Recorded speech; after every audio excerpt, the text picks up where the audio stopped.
ওরে অলিদের অলি যিনি গাউসুল আজম জিলানী, অলিদের অলি যিনি গাউসুল আজম জিলানী, বাগদাদে জন্ম কুতুবে রাব্বানী, বলেন বাগদাদে জন্ম কুতুবে।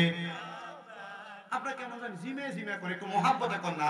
অলিদের অলি যিনি গাউসুল আজম জিলানী, অলিদের অলি যিনি গাউসুল আজম জিলানী, বাগদাদে জন্ম কুতুবে রাব্বানী, বলেন বাগদাদে জন্ম কুতুবে। তোমার কাঁধে নবীজির কদম, সব অলিদের কাঁধে তুমি গাউসের কদম, বলেন তোমার কাঁধে নবীজির কদম, সব অলিদের কাঁধে তুমি গাউসের কদম। মুর্দা কলব জিন্দা করো ও গো গাউসে সামদানি, মুর্দা কলব জিন্দা ও গো গাউসে সামদানি, বাগদাদে জন্ম কুতুবে রাব্বানী, বলেন বাগদাদে জন্ম কুতুবে রাব্বানী। হাইরে অলিদের অলি যিনি গাউসুল আজম জিলানী, অলিদের বাগদাদে জন্ম কুতুবে রাব্বানী, বলেন বাগদাদে জন্ম কুতুবে। আইরে বংশ তোমার হাসানে হুসাইনি, তুমি হইলা মা ফাতেমার নয়নের মনি, বলেন বংশ তোমার হাসান, বলেন তুমি হইলা মা ফাতেমার নয়নের মনি, দয়ার নজর করো আমায় ও গো গাউসে সামদানি, দয়ার নজর আমায় ও গো গাউসে। আরে গাউসি পাকের গাউসিয়তের চাদরের নিচে থাকা লাগবে তো, এগুলো আমি একটু মোহাব্বতে কর না। দয়ার নজর করো আমায় ও গো গাউসে সামদানি, দয়ার নজর আমায় ও গো গাউসে সামদানি, বাগদাদে জন্ম কুতুবে রাব্বানী, বলেন বাগদাদে জন্ম কুতুবে রাব্বানী। হাইরে অলিদের অলি যিনি গাউসুল আজম জিলানী, অলিদের গাউসুল আজম জিলানী, বাগদাদে জন্ম কুতুবে রাব্বানী, বলেন বাগদাদে জন্ম কুতুবে। মুসলমান ওই গাউসে পাক বড় পীর আব্দুল কাদের জিলানী আল গিলানী রাদিয়াল্লাহু তাআলা আনহু বাগদাদের জমিনে একটা সুন্দর মাদ্রাসা বানাইছে, মাদ্রাসায়ে নেজামিয়া। নাম কি? জোরে কন্যা মাদ্রাসার নাম কি? ওই মাদ্রাসার নাম মাদ্রাসায়ে নেজামিয়া। তো সব সন্তান চায়, সব মা বাবা চায় তার সন্তানরা মানুষের মতো মানুষ বানাইবো, কিন্তু আল্লাহর ওলির দরবারে মানুষের মতো মানুষ বানাইলে ফোলাটা শুধু শরীয়ত শিখতো না, লগে তরিকত শিখবো। কথা কোন ঠিক কিনা? মুসলমান গাউসে পাক আব্দুল কাদের জিলানীর নাম এবং সুনাম শুধু বাগদাদ শহরে না, ইরাকের মধ্যে, ইরানের মধ্যে, রোম দেশের মধ্যে, স্পেনের মধ্যে ঘোষণা বর্ণনা হইতেছে। স্পেনের একজন মা চিন্তা করলো, আমার সন্তানকে আমি শুধু তরিকত শরীয়তের এলেম শিখাইতাম না, আমার সন্তানটারে আমি তরিকতের এলেমও শিখামো, হাকিকতের এলেমও শিখামো, মারিফতের এলেমও শিখামো। এই 4 প্রকার এলেম যদি কারোর সিনার মধ্যে থাকে, তার দুনিয়াতে কোনো ভয় নাই, কবরে কোনো ভয় নাই। বন্ধু আমার, আমি জানতে চাই আজকের মাহফিলটা যে মুজাদ্দিদ জামানের স্মরণের মাহফিল, আপনারা বলেন এই 4 প্রকার এলেম ওই মুজাদ্দিদের কলবে ছিল কি ছিল না? মুহাব্বতে কোন ছিল কি ছিল না? ওই 4 প্রকারের এলেম শিখানোর জন্য মানিয়ত করলো। সন্তানটারে ডাক দিয়া কয়, বাবা রে, আমি খবর পাইলাম গাউসে পাক আব্দুল কাদের জিলানীর দরবারে গেলে উনি মানুষকে শরীয়ত তরিকতের এলেম শিখায়, হাকিকত মারিফতের এলেম শিখায়। বাবা চলো না, তোমারে আমি গাউসে পাকের দরবারে দিয়ে আসবো। ডাক দিয়া কয়, মা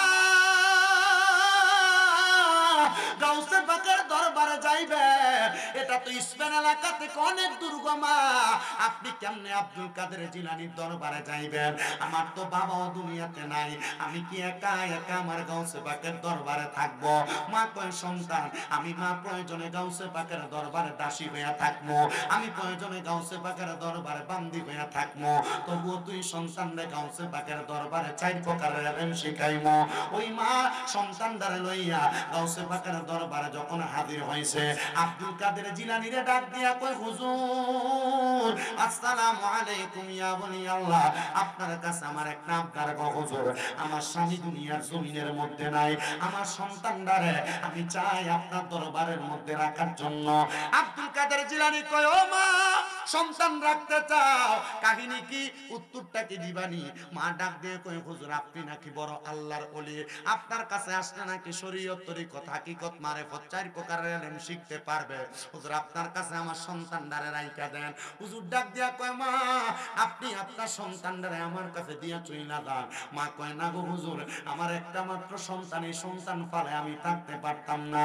গাউসে পাক কয় মা মাত্র 3 মাস পরে আমার কাছে আসবেন, 3 মাস পরে আসলে আপনি আপনার সন্তানদারে আবার দেখতে পারবেন।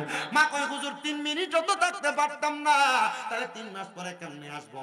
আমি কিন্তু আপনাদের দোয়ার বরকতে কুমিল্লাতে 6টা মাদ্রাসা চালাই, আপনাদের দোয়ার বরকত আমি গুনাহগারের কুমিল্লাতে 6টা মাদ্রাসা চলে, আমার মাদ্রাসায় কোনো ছাত্র ভর্তি করাইলে আমিও কিন্তু গাউসে পাকের মতো করে তারার একটা আদেশ করি, কমপক্ষে 3 মাস পোলারে ছুটিতে বাড়িতে নিতে পারতেন না, কারণ 3 মাস একটা পোলা মাদ্রাসায় থাকলে এমনি মাদ্রাসায় মন টিকে যাইব গা। গাউসে পাক কয় মা আপনি আপনার ছেলেটারে 3 মাস দেখতে আসতে পারবেন না। মা কয় হুজুর যদিও কষ্ট হয় এলেম অর্জন করানোর জন্য আমি মাইটা মানতাম রাজি। মা কান্দে, সন্তানটারে গাউসে পাকের দরবারে দিয়া মাটা এবার চইলা যায়। এবার ওই মা যখন দূরে যায়, সন্তান মায়ের পেছনে তাকিয়ে তাকিয়ে কান্দে। গাউসে পাক হুজুর আব্দুল কাদের জিলানী সন্তানটার ওনার কাছে আইনা সুন্দর করে বোঝায়া মাকে বিদায় করে দিছে। ওই মা জননী গাউসে পাকের দরবার থেকে যখন চইলা যায়, গাউসে পাকের দরবারে ওই মা আর আসেন না। ওই সন্তান গাউসে পাকের দরবারে খেদমতে এমন ভাবে নিজের জীবনটারে বিলাইয়া দিছে, বিলাইতে বিলাইতে সন্তান কয় আমি গাউসে পাকের দরবারে এলেম চর্চা করা লাগে নাই, গাউসে পাকের নুরানি জবান দিয়া যা বলছে তা আমার সিনার মধ্যে আটকে যায়, গাউসে পাক যা বলে তার কথাগুলো আমার সিনার মধ্যে আটকে যায়। ও বন্ধুরে, রেজবি হুজুর কেবলার লগে যে পাগলরা ঘুরছে এরা জানে, এরা জিগাইবা হুজুরের সাথে চললে, হুজুরের লগে ফিরলে হুজুর মুখ দিয়া যেই কথাটা বলতো এটা ইমানের একটা চেতনা হিসেবে ভিতরের ভিতরে দায়িত্ব নিত।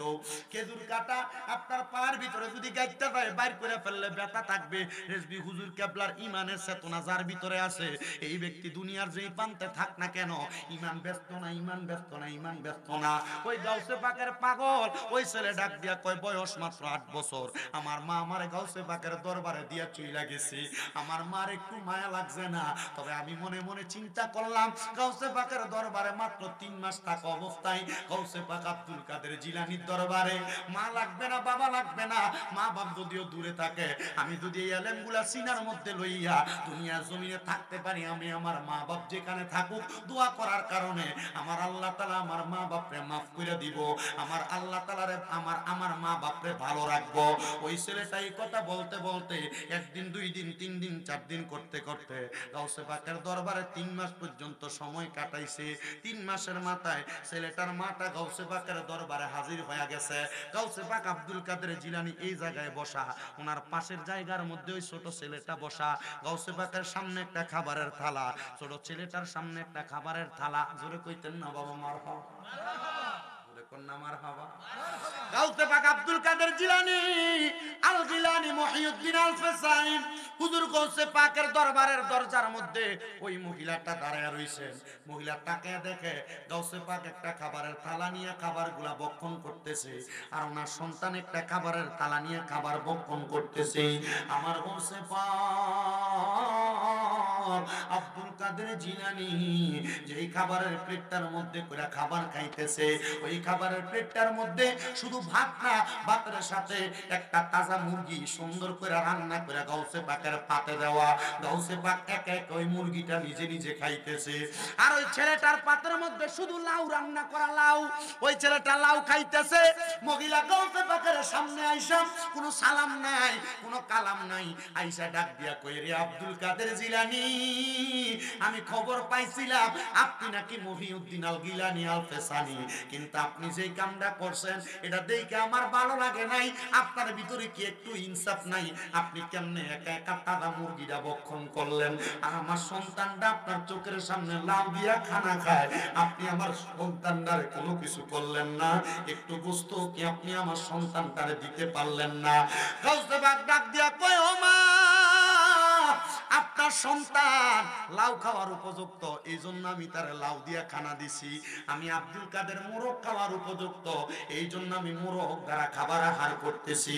মহিলা ডাক দিয়া কই, হুজুর আপনার কথার ব্যাপারটা আমি বুঝতে পারলাম না। ডাক দিয়া কয়, শুনো শুনো শুনো, এ মহিলা, আমি আব্দুল কাদের আমার আল্লাহ তাআলা ক্ষমতা দিছে, একটা মুরগি খাওয়ার পরে আমি গাউসে পাক আল্লাহর হুকুমের মাধ্যমে মুরগিটার জিন্দা বানাইতে পারমু। তোমার পুতে পারতো না, এই ক্ষমতা এখনো তোমার সন্তান অর্জন করে নাই, এজন্য তোমার সন্তান মুরগি দ্বারা খাবার আহার করে না। ডাক দেখো হুজুর, তাহলে লাউ যে খাওয়ান, আমার পুতে কি এই লাউটা খাওয়ার কারণে আত্মা তাজা লাউ বানাইতে পারবো? ডাক দিয়ে কয়, মা তুমি তোমার সন্তানরে জিগাও, আমার জিজ্ঞাস কইরো না। আরে বেলায়েতের পাওয়ার যার ভিতরে ঢুইকা গেছে, বেলায়েতের সংস্পর্শ যার ভিতরে লাইগা গেছে, তরিকতের ছোঁয়াটা যার মাঝে লাগছে, ওই ব্যক্তি কিন্তু এমনি এমনি দুনিয়াতে চলে না। এই তরিকতের পাওয়ার নিয়ে চললে দুনিয়া এবং আখিরাতটা সে এমনি দুনিয়াতে তাইকে ক্লিয়ার কইরা লয়। ওই ছেলের মা ডাক দিয়া কয়, সন্তান তুমি কি পারবা এই লাউটা খাওয়ার পরে লাউটারে তুমি আবার আগের মতো বানাইতা? আর আব্দুল কাদের জিলানী, আপনি যে বলছেন আপনি তাজা মুরগি খাওয়ার কারণে আপনি এটাকে জিন্দা বানাইতে পারবেন, আপনি আমার একটু দেখান। হুজুর ডাক দিয়া কয়, বাবা তরকারি যেই বাবুর্চি রান্না করছে তারা জিজ্ঞাসা করো, এই লাউয়ের যেই ছোলাগুলো আছে, মানে ছোলকাগুলো আছে, এগুলা কোন জায়গায় পালাইছে, আর মুরগির যে চামড়াগুলো আছে ওইগুলা কোন জায়গার মধ্যে পালাইছে। এবার বাবুর্চি দিয়া ওই মুরগির ছোলাগুলো আনছে, লাউয়ের ছোলাগুলো আইনা গাউসে পাক সামনে রাইখা একটা কাপড় দিয়া ঢাকনা দিয়া, মানে যে দস্তরখানার উপরে রাইখা খাবারটা খাইছে। কি রাইখা খাইছে? কে রেখে গেছে? দস্তরখানা বুঝছেন কোনটা? খানা খাওয়ানোর সময় যেটা নিচে দিয়ে থায় আলাদা একটা কাপড়, এটা দস্তরখানা কয়। আপনার এই দস্তরখানাটা একটু করার চেষ্টা করে না দেয়, বলে হুজুর আমরা তো টেবিলে বইয়ে খাই, টেবিলে বইয়ে খাইতেছেন, খাওয়াটা তো তার থেকে একটু সরাই খাইয়ে, টেবিলে বইয়ে খাইতেছেন তো টেবিলের উপরে আলাদা একটা কাপড় বিছিয়ে দিয়ে, তাহলে এটা দস্তরখানা আদৌ হয়ে যাবে। আমার হবা কন্যা। আর আমরা যে ডিজিটাল যুগ আইছে, বিয়া বাড়ির ভিতরে গেলে জুতা ফাইট থেকে খোলানোর সময় নাই, জুতা ফাইর একটু এলে আমরা কথা কন না কেন? আর রেজবে বাবা শিখিয়ে দিয়ে গেছে মুদ্দা সুন্নত জিন্দা করবা, মুদ্দা সুন্নত এর লাগে নামের আগে দিয়ে মহিউস সুন্নাহ আসেনি? মহিউস সুন্নাহ কি লেগে লাগছে? মুদ্দা সুন্নত জিন্দা করে দিয়া গেছে। মারহাবা কর না কেন? মুহাব্বতে কর না মারহাবা। আমার মুসলমান ইমানদার, গাউসে পাকের দস্তরখানাটা দিয়া ওই মুরগির চামড়াগুলার এভাবে ঢাকনা দিছে, আর ওই ছেলেরা তার খাবারের দস্তরখানা দিয়া সুন্দর কইরা তার লাউয়ের ছোলকাগুলা এভাবে সুন্দর করে ঢাকনা দিছে। গাউসে পাক কয়, কুম বিইজনিল্লাহ, আল্লাহর হুকুমে দাঁড়ায়া যাও। ডাক দিয়ে কয়, মা আমার দস্তরখানাটা তোলেন। মহিলা কয়, দস্তরখানা তুলতে দেরি, আমি দেখলাম একটা মুরগি আমার সামনে দিয়ে হাইটা জাগা, আমার ফুটেরটা আমি তাকে দেখলাম, আমার সন্তান কুম বিইজনিল্লাহ কইয়া কত সুন্দর করে কাপড়টা সরাইছে, আমি দেখলাম আমার পুতের চাদরের নিচে কত সুন্দর একটা তাজা লাউ দেখা যায়। আমি কইলাম, আব্দুল কাদের জিলানী, আপনার কদমের মধ্যে আমি হাতটা রাখলাম, আমি বুঝতে পারি নাই আল্লাহর ওলির কুদরতের খেলা, এই জন্য আশিকটা বলতেছে, রে কেউ বুঝিতে পারে না রে পীর মুর্শিদের খেলা, আইরে কামেল পীরের খেলা, আরে জোর করিয়া বুঝতে গেলে তার গতে মরণ জ্বালা, আইরে জোর করিয়া বুঝতে গেলে তার গতে মরণ জ্বালা, কেউ বুঝিতে পারে না রে ওলি আল্লাহর খেলা, আইরে ওলি আল্লাহর খেলা। ওরে ৩৬ বছরে কারো কেনা কি ফুটে না, আবার ৬ পাইছে 16 আনার দয়াল পাইছে 16 আনা দয়াল জোর করিয়া দিবে তোরে জোর করিয়া দিবে তোরে ভবের যত প্রেম জ্বালা কেউ বুঝিতে পারে না রে ও খেলা আইরে পীর মুর্শিদের খেলা আইরে কোনি আল্লাহর খেলা আইরে পীর মুর্শিদের খেলা দুনিয়াতে নাও কান্দায়া আখেরে কান্দায়ো না আবার ওলি আল্লাহর গোলাম না বানাইয়া মোদের ডাক দিও না রে দয়াল আজরাইল পাঠাইও না আরে যদি থাকে পীর কদমে যদি থাকে পীর কদমে নাই তার কোনো ভাবনা কেউ বুঝিতে পারে না রে ওলি আল্লাহর খেলা আরে পীর মুর্শিদের খেলা ওই মহিলা কই হুজুর ও আব্দুল কাদের জিলানী আমার অন্যায় হইছে গো হুজুর আপনার কাছে ক্ষমা প্রার্থনা করি আল্লাহর রাস্তায় আপনি আমারে ক্ষমা করে দেন আমি আর কোনদিন আপনি না শুধু আল্লাহর কোন বন্ধুদের সাথে কোনো বেয়াদবি করব না কওসে পাক কয় মা আল্লাহর ওলিরা সব কিছু এমনি এমনি করে না আল্লাহর ওলিরা যা করে আল্লাহর ওলিরা নিজে করে না মনে রাখবা বুখারী শরীফের হাদিসের মাধ্যমে আমার নবী জানিয়ে দেয় আল্লাহর ওলিরা যখন তার মুখ দিয়ে কোনো কথা বলে এটা তার মুখ থাকে না আমার আল্লাহ কইরা আমি আল্লাহর কুদরতের জবান হয়ে যায় আল্লাহর ওলিরা তাদের হাত দিয়ে যদি কোনো হাকাত করে এই হাতটা তার হাত থাকে না আল্লাহ কইরা আমি আল্লাহর কুদরতের হাত হয়ে যায় আল্লাহর ওলিরা তাদের চোখ দিয়ে যদি কোনো কিছু করে আমার আল্লাহর নবী ডাক দিয়া কয় এটা আর তার চোখ থাকে না এটা স্বয়ং আমার আল্লাহর কুদরতের চোখ হয়ে যায় আমার এই ডাংপাড়ার বাবারা ও পর্দার অন্তরালের মা মহিলাটারে গাউসে পাক কয় মা তোমার ফুটদারে তুমি কেন আমার দরবারে পড়াইবা মহিলা কয় হুজুর আমার সন্তান যদি এই সাইরেলেমের ধনী হয় আপনি গাউসে পাকের বরকতে আমার আল্লাহ তাআলা আমার কবরটারে জান্নাত বানিয়ে দিব ডাক দিয়া কয় মা আপনার সন্তান রে আর আমার কাছে পড়ানো লাগবে না আপনি নিয়ে যাইতে পারেন মহিলা কয় হুজুর আমার সাথে রাগ কইরা নি গাউসে পাক আপনি আমারে ফিরিয়ে দেন ফিরিয়ে দিয়েন না আমি জানি আল্লাহর ওলিদের সাথে বেয়াদবি করলে আমার আল্লাহ তাআলা তার সাথে যুদ্ধের ঘোষণা করে হুজুর আপনি আমার এখান থেকে ফিরিয়ে দিয়েন না আমি আপনার কাছে থাকতে চাই আমি দেখছি কত মানুষ রেজভী মাওলার সাথে বেয়াদবি কইরা ক্ষমা চাইতে গেছে ক্ষমা পাইছে না আবার কত মানুষ রেজভী মাওলার পেছনে পেছনে ছিল ওই মানুষগুলা দুনিয়ার জমিনের মধ্যে এমনি এমনি মানুষ হয় নাই তাদের টাকার অভাব নাই পয়সার অভাব নাই ধন দৌলতের অভাব নাই কারণটা কি জানুনি রে বাবারা এটার কারণ হইল রেজভী মাওলার একটা নুরানি নজর রেজভী মাওলার ইমানি পাওয়ারের একটা নজর ছিল আমি শামীম রেজার বয়স যখন মাত্র 9 বছর বয়স 9 বছর বয়সে কুমিল্লা শহরের মধ্যে গুদুরপুকুর পার একটা এলাকা যে এলাকার মধ্যে আমার একজন খালুর বাড়ির মধ্যে রেজভী মাওলা যাইতেন আমি একদিন মাথার মধ্যে সবুজ একটা পাগড়ি লাগাইয়া রেজভী মাওলা ডান হাতটারে ওনার ডান গালের সাথে লাগিয়ে শুয়ে রইছে উনি ওই জায়গার মধ্যে যখন শুয়ে রইছে আমি ওনার দেখার বার লাগে ওই জায়গার ভিতরে ঘরের মধ্যে প্রবেশ করছি হুজুর আমার দিকে সামনে ডাক দিয়া কয় পাগলা কোন ক্লাসে পড়ো কোন জমাতে পড়ো এটা জিগায় কোন জমাতে পড়ো ক্লাস তো কইতো না জমাত কোন জমাতে পড়ো আমি কইলাম হুজুর মাত্র মাদ্রাসার ভিতরে ক্লাস 4 এ পড়তেছি সামনে ডাক দিয়াই না আমার পাঞ্জাবির বুকটা খুইলা রেজভী মাওলা আমার বুকটার ভিতরে এমনি একটা থাপ্পড় দিয়া দিছে আমি ওই সময় তো আর তরিকতের কোনো কিছু বালা কইরা বুঝি না আমার মনে একটা কষ্ট গেছে দেখছনি বেটা ফিসাব মানুষ আমার বুকটার ভিতরে একটা থাপ্পড় দিছে আমি যখন আমার নানার কাছে যাই কইছি না না আমি গেছি হুজুর বেটার লগে দেখা করবার লাগা হুজুর বেটা আমার বুকের ভিতরে জোরে একটা থাপ্পড় দিছে কই পাগলা কাম লাগিয়া গেছে আল্লাহু আকবার আমার ইলমের যোগ্যতা দিয়ে আমি ওয়াজ করি না আপনাদের দুয়ার বরকতে এই ওয়াজ মাহফিল করতে করতে কুমিল্লা 6টা মাদ্রাসা আমার চলে আপনাদের দুয়ার বরকতে আউলিয়া কেরামের নেক নজর সোহবতের কারণে আমার অনেক ভক্তবিন্দু দেশ বিদেশের বিভিন্ন জায়গায় আজকে আপনাদের মাহফিলে আসার সময় ব্রাহ্মণবাড়িয়া যখন ক্রস করে আমার একটা ছেলে ফোন দিয়া কই হুজুর আপনি এক ওয়াজের ভিতরে বলছেন নবীর সুন্নত জিন্দা করলে নবীরে কবরে পাওয়া যাবে। হুজুর আমার মুখের ভিতরে শরীরের ভিতরে সুন্নত বলতে আমি এক নাম্বার আমার দাড়িটারে যাচাই করলাম।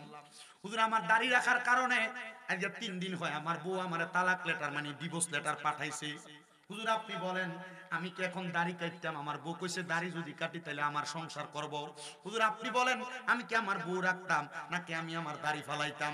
আমি কইছি দাড়ি যদি ফালাও কবরে গেলে নবীরে মুখ দেখাইতে পারতা না, আর বউ যদি সারো বউয়ের কোনো অভাব হবে না। কয় হুজুর তাহলে আমার নবী দরকার, আমার বউ দরকার নাই। আমি কইছি বুঝারে বুঝা, নবীর একটা সুন্নতের কারণে তুই যেমন জান্নাতে যাইবি, তোর বউ যদি বুঝে তোর বউ জান্নাতে যাইবো। কত যুবককে দেখা যায় বউকে খুশি করার জন্য নবীর সুন্নত দাড়িগুলারে কোট দিয়া কাইটা ফেলায়। আরে রেজবি মাওলা এইটা শিখায় নাই, শিখাইছে একটা মুর্দা সুন্নতকে জিন্দা করো, একটা মুর্দা সুন্নতকে জিন্দা করবার লাগা রেজবি মাওলারে কাইটা মাইরা পর্যন্ত বস্তাতে মাইরা ফালাইয়া দিছে। তবু নবীর সুন্নত জিন্দা করার পাকড়ারে সারে নাই, সারে নাই। কারণ জানে দুনিয়ার মানুষ যদি তারে ঘৃণা করে আমার কান্নি বলা তারে টান দিয়া বুকের মধ্যে নিবে।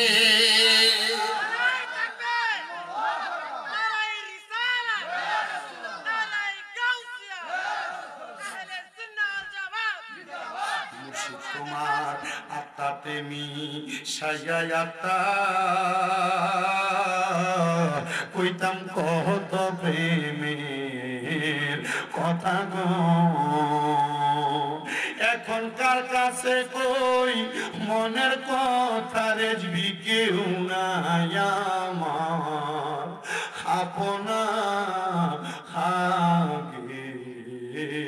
জানি না তুমি এমন করে ছেড়ে যাইবার রেজবি আগে, জানি না হায়রে একটি বাসায় দুইটি পাখি কত যে আনন্দে থাকি গো। এখন তুমি কোথায় আমি কোথায় রেজবি কেউ নাই আমার আপনা। এখন তুমি কোথায় আমি কোথায় রেজবি কেউ নাই আমার আপনা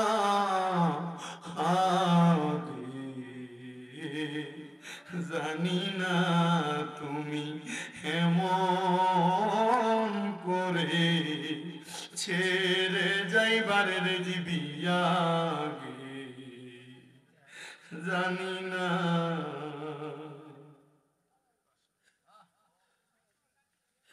রেজবি মাওলার একটা পাগল মুরিদ কুমিল্লাতে যখন শুনছে বাবা পর্দা নিছে, এই মাথাটার কপালটারে ওয়ালের লগে বাইরে ফাড়াইয়া ফেলতে আমি নিজে তারে ধইরা কইছি কান্দিস না। যদিও দেখো দুনিয়ার জেসমানি ভাবে বিদায় নিছে, যদি রেজবির পাগলরা চোখ বন্ধ কইরা মুরাকাবা কইরা রেজবিরে স্মরণ করে, চোখ বন্ধ করলে রেজবিরে দেখবি। আমি দেখছি কুমিল্লাতে আমার এক ভাই আছে মুস্তফা, হুজুর কেবলার কথা বললে চোখের পানি ফালায়া ফালায়া শুধু কান্দে। আরে কুমিল্লাতে অনেক প্রবীণ মুরিদ আছে, একটা পাগল আছে ময়নামতিতে, রেজবি মাওলার কথা বললে সে শুধু বুকের ভিতরে থাপড়ায়। জিগাইও সিরাজ বাবা আসলে বাদান আপনি যে ময়নামতিতে যান ওই পাগলটারে আপনি দেখেননি? কত মানুষ দেখে রেজবি মাওলার কোনো মাহফিল শুনলে রাত বিরাত দেখে না, হাইটা হাইটা চইলা যায়। আমি কত জায়গায় মাহফিল শেষ করে মাহফিল কমিটির বাড়িতে খাওয়া দাওয়া শেষ করে আসার সময় আদাফতের ভিতরে পাগলাটারে দেখছি। আমি কইতাম এমনি হাঁটো কেন? আমরা রেজবির পাগল, আমরার ভয় নাই। আমি কইছি চোর ডাকাইতে ধরলে কত কিছু নিয়ে যাইব, কই আমার ইমানটা চুরি কইরা নিতে পারতো না। আমার নিয়া যাক ধন মাল ইজ্জত সব নিয়া যাক, আমার ইমানদারে চুরি কইরা নিতে পারতো না। মুসলমান রে, গাউসে পাক আব্দুল কাদের জিলানীর হক মতের তরিকাটা রেজবি মাওলা তোমরা শিখিয়ে দিয়া গেছে।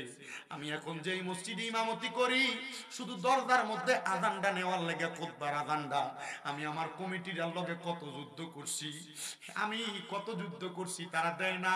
কই হুজুর এটা করলে ফিতনা হইব, আপনি এটা কইরেন না। ওমা গো, হঠাৎ করে আমি দেখতাছি একদিন আমার মসজিদের মুতওয়াল্লি আমারে নিজে নিজে কয়, হুজুর আমার মসজিদের যে আযানটা, খুতবার আযানটা, এটা যেন মসজিদের দরজার ভিতরে হয়। আমি কইলাম কারণটা কি? কয় হুজুর এটা তো নবীর একটা সুন্নত, এটা মানছে করে না, এটা তাড়াতাড়ি মানুষ ভিতরে নিয়ে গেছে। আমি কই পাগল, চিন্তা করিস না, এমন সুন্নত কায়েম করনেওয়ালা মানুষ হাজার হাজার লাখ লাখ হবে না, ইমানদার পাক্কা হবে একটা। ওই পাক্কা ইমানদারটার কারণে আল্লাহ দুনিয়া ধ্বংস করবে না। যখন দুনিয়াতে ইমানদার থাকবে না, আল্লাহরে আল্লাহ বলে ডাকার মতো একজন মানুষও থাকবে না, তখন আবার আল্লাহ তাআলা দুনিয়াটা ধ্বংস করব। কত মানুষ আল্লাহ নবীরে ডাকে, কিন্তু আমার আল্লাহ তাদের মনের আশা পূরণ করেনি, এটা তো তুমি কইতে পারো না। ওই মহিলা যে বলতে, হুজুর আপনি আপনার কাছে আমার পুত্ররে মানুষ করবেন। কয় মা, তোমার পুত্ররে কেন আমার কাছে মানুষ করতাম, দায়িত্ব দাও। কয় হুজুর আমার সন্তান যদি আলেম হইয়া আমার জানাজার নামাজটা পড়ায়, নবীর হাদিস শরীফের মধ্যে নাকি আছে, আমার নবী বলছে কোন সন্তান তার মা জানাজার নামাজটা পড়াইলে সালামটা ফিরানির আগে আল্লাহ তার মা বাবার জীবনের গুনাহ মাফ করে দেয়।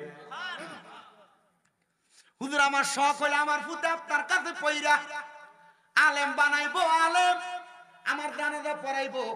কই ঠিক আছে মা, 3 মাস পরে আইছো, এবার আর আইবা না, 7 বছর পরে আইবা। কই হুজুর দি আমার শাস্তি দেয়, কি দেয়? আপনি কি মনে করছেন খালি বায়াত হয়ে গেলে শেষ কাম? তরিকতের সাধনা নাই? আমরা তো এমনি হুদা তরিকত গ্রহণ করে আমরা ঘুরি আর কি, নামের মুড়ি। আপনার কষ্ট হইতেছে? এই আমান ভাই, আমার যদি আরে অল্প একটু দেরি অসুবিধা হইব? ও মাত্র 11:51 বাজে।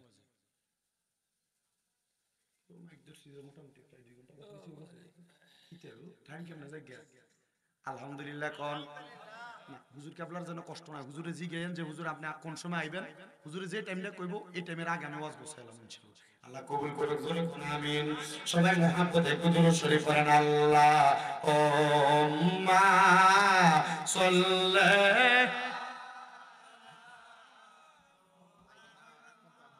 ওয়া আলা আলি দেনা মোহাম্মদ ওয়ালা সাইয়্যিদিনা মোহাম্মদ। নবীর শানে প্রেমের ডোরি বান্দনা, নবীর শানে প্রেমের রিমন রে বান্দনা, শয়নে সপনে দেখবা মদিনায়। আল্লাহুম্মা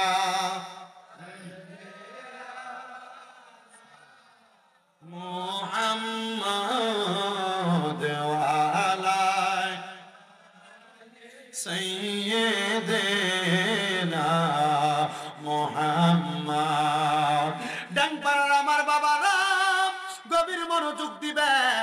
মহিলারা ডাক দিয়া কয় 7 বছর তুমি আর আসবা না। ওই মহিলা বলে আল্লাহর কসম আমি আমার সন্তানকে 7 বছর মানুষ করার জন্য গাউসে বাকের দরবারে দিয়া চইলা গেলাম। আমি মহিলা আমার সন্তানকে দেখতে পাইলাম না। গাউসে পাক বড় পীর আব্দুল কাদের জিলানী বলে ওই ছেলেটাকে আমি ঠিক 7 বছরের মাথায় তার বাড়ির মধ্যে পাঠাইলাম তার মাকে দেখার জন্য।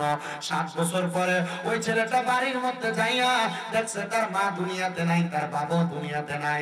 ছেলেটা দৌড়িয়া গাউসে বাকের কাছে সাবধান জানায়, হুজুর আপনার কাছে আমার ফরিয়াদ, আমার মা তো দুনিয়াতে নাই, আমার আব্বা তো দুনিয়াতে নাই। আমার আম্মার নাকি বড় শখ ছিল আমি ফুটে আমার মার জানাজার নামাজটা পড়াবো। আমার মা যে মরছে আপনি কি খবর পাইছেন নি? ফুটের এবার গাউসে পাক কয় পোলা তুমি কখন বাড়িতে গেছো? বলে হুজুর আমি রাত্র বেলায় না বাড়িতে গেছি। বলে আগামী কালকে আমি যেই ঘোড়াটা চইরা নেজামিয়া মাদ্রাসায় পড়াইতে যাই, ওই ঘোড়ার পিঠে উইটা আমি গাউসে পাক যে আজকানটা লাগাই, ওই আজকানটা লাগাই তুমি তোমার এলাকায় সকাল বেলা যাইবা। পোলা কয় হুজুর আমি আপনার কথা শুনলাম। এবার গাউসে পাক আব্দুল কাদের জিলানীর কথা শুইলাম। ওই ছেলে সকাল বেলা গাউসে পাকের ঘোড়ার উপরে উইটা ও শরীরের মধ্যে আজকানটা লাগায়া এবার ছেলেটা তার এলাকার মধ্যে ঘোড়াটা চালায়া গেছে। দিনের বেলা যখন এলাকার মধ্যে ঢুকছে, এলাকার সব মানুষ আহলান ওয়া সাহলান মারহাবান মারহাবান কয়ে পোলাটার স্বাগতম জানায়। পোলাকে আমার এলাকার মানুষ আমার 7 বছর 3 মাস আগে দেখছে। এর আগে আমার মা আমার এলাকা থেকে নিয়ে হুজুরের দরবারে গাউসে পাকের দরবারে দিয়ে আসছে। এ হুজুর, এই এলাকার মানুষ তোমরা কেন আমার সম্মান করো? তোমরা আমার চিনুনি। ডাক দিয়া কই হুজুর, আপনি না কয়দিন আগে এসে আপনার মায়ের জানাজার নামাজটা পড়াইছেন, আপনার নুরানি চেহারা তো আমারে পাগল করে পালাইছে। পোলাকে আমি তো আমার মারে দেখছি হই না, আমার মার জানাজাটা কে পড়াইলো? পোলা কয় আমি আর গোড়ার পিঠ থেকে নামছি না, দৌড়ে আমি আবার আমার গাউসে পাকের কাছে গেছি। ডাক দিয়া কইলাম হুজুর, গাউসে পাক আব্দুল কাদের জিলানী আমার এলাকার মানুষ দিকে আমি নাকি আমার মার জানাজার নামাজ পড়াইছি।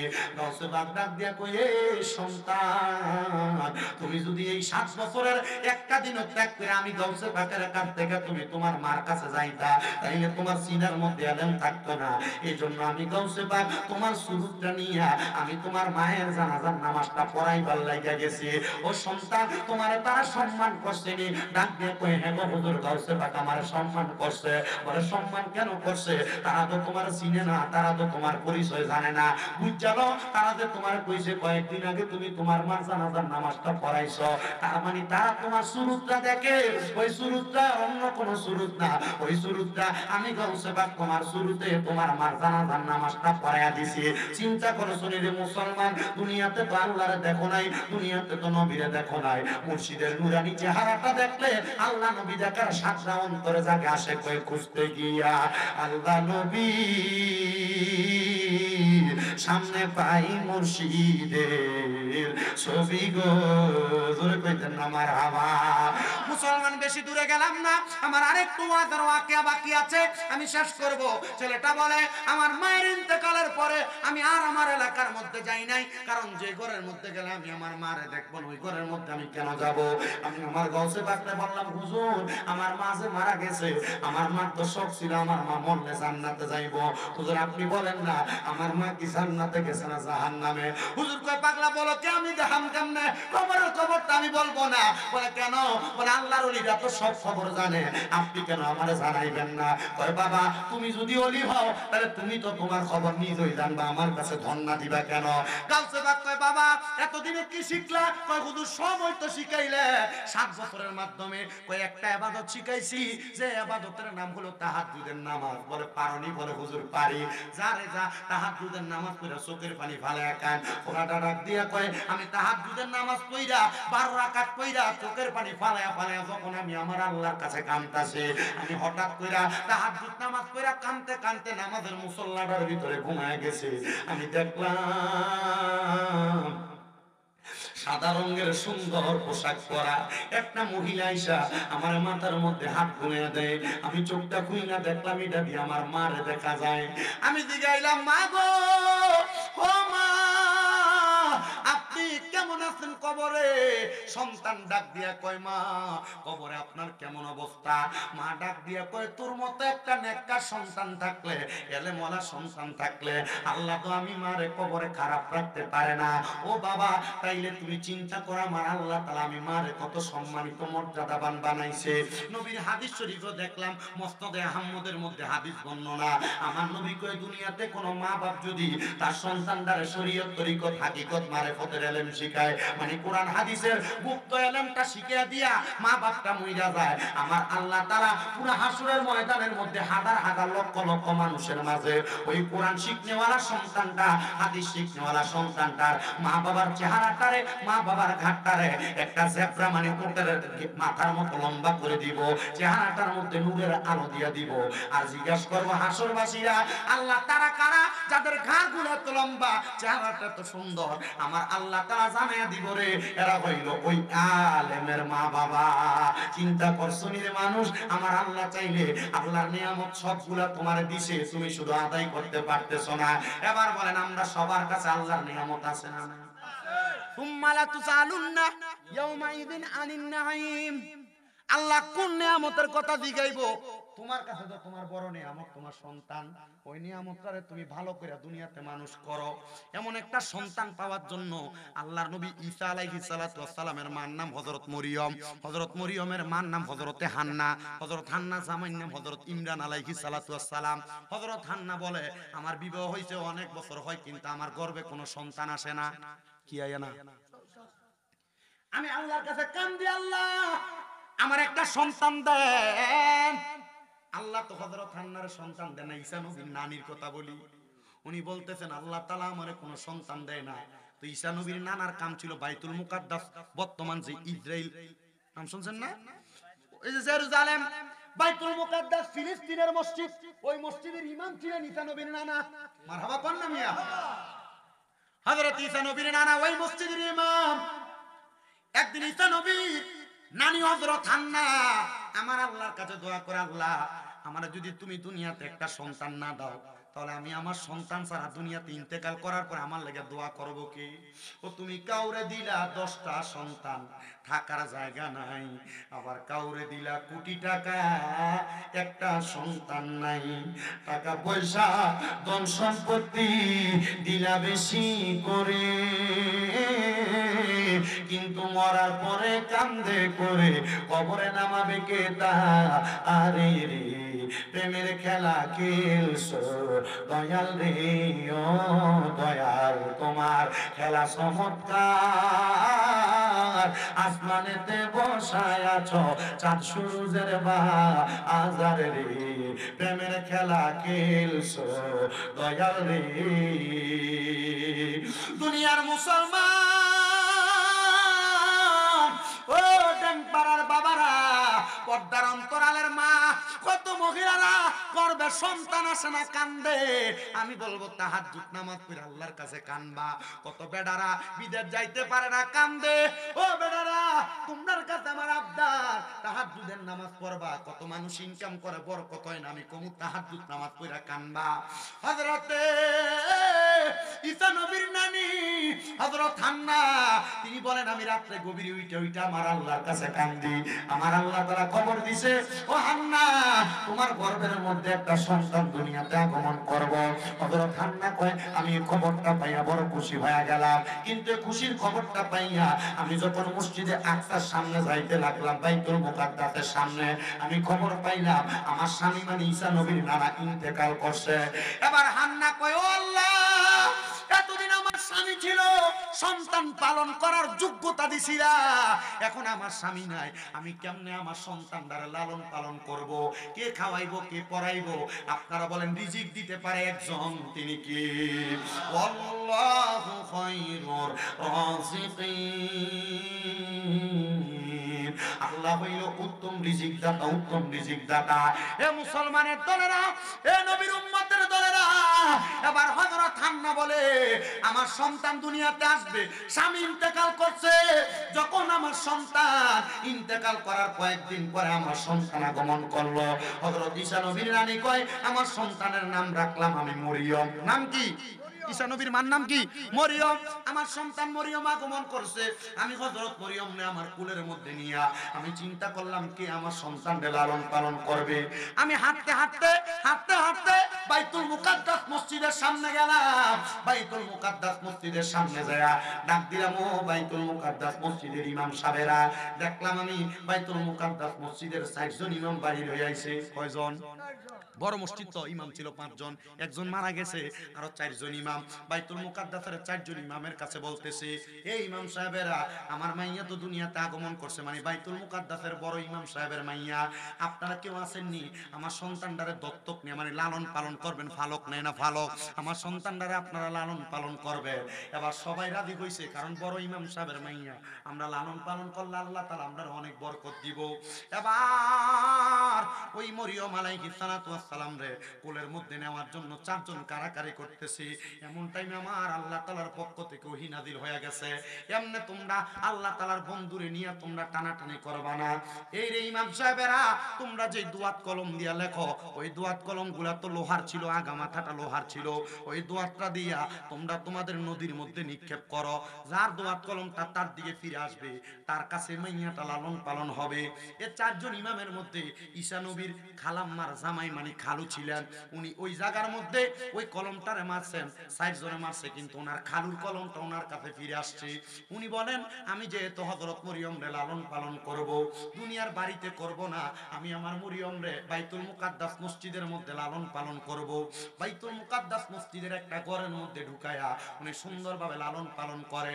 হযরত মরিয়ম কয়, আমি যখন দুনিয়ার জমিনের মধ্যে আমার বয়স ৭ বছর হয়ে গেছে, আমার এলাকার মধ্যে সবাই আমার বড় সম্মান করে, কারণ মরিয়ম এমন একজন ইমামের মাইয়া, ওনার সম্মান না করলে আমার আল্লাহ তাআলা বেজার হয়ে যাবে। হযরত মরিয়ম বলে, আমারে যখন সবাই সম্মান করে, তো ওই বাইতুল মুকাদ্দাস এলাকার মধ্যে একটা লোক ছিল, যার নাম ছিল কাসুস। এই ব্যক্তি এলাকার মহিলাদের সাথে অপকর্ম করে বেড়াইতো। এমন লুচ্চা বেড়া ড্যাংপাড়া এলাকায় আছে না? খাচ্ছ খুব সুন্দর দেখতে, বালা বুড়া দেখা যায়, কিন্তু আটলে এবার খাচ্ছ তো লুচ্চা খাচ্ছ। আছে না এমন অনেক বেড়া? থাকলেও কইতে হচ্ছে। আল্লাহ এগুলা থেকে আমরা হেফাজত করুক, জোরে কোন আমিন। মনে রাখবেন, নবী কইছে কাল কিয়ামতের ময়দানে ৩ প্রকারের ব্যক্তি আমি নবীর রহমতের ছায়া পাইতো না। এর মধ্যে ১ নাম্বার হলো শায়েখু জানি, মানে বুড়া জিনাখোর। বুড়া জিনাখোর, বুড়া হয়ে গেছে, এমন লুচ্চামি ছাড়ছে না, এমন বেড়াইতের কথা কইছে নবী। চিন্তা করে দেখছো? আমার মুসলমানেরা গভীর মনোযোগ দেন। ওই কাসুস নামক লোকটা হযরত মরিয়মের ঘরের দরজায় দাঁড়াইছে। মরিয়ম বলে, আমি গোসল শেষ করে ওই দরজার মধ্যে আসছি। এবার কাসুস যখন আমার দিকে হামলা চালাইবো, আমি বললাম, কাসুস, আমি জানি তুই আমার দিকে বাজে নজরে তাকাইছস, তবে আমি 2 রাকাত নামাজ পড়বো, তারপর তুই তোর কাম করবি।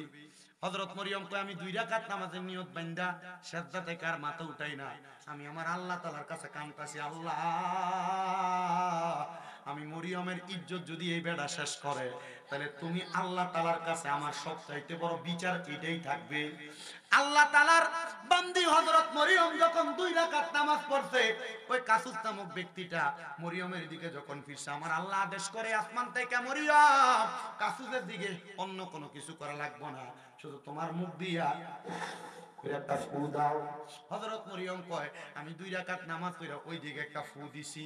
ফুটা মারতে দেরি আমি দেখলাম কাসুস নামক ব্যক্তিটা আমার দরজার কেবারগুলার মধ্যে ধরা ছিল। দরজার যে সাইডগুলা, এটা কি কয়, চৌকাটের মধ্যে ধরা ছিল।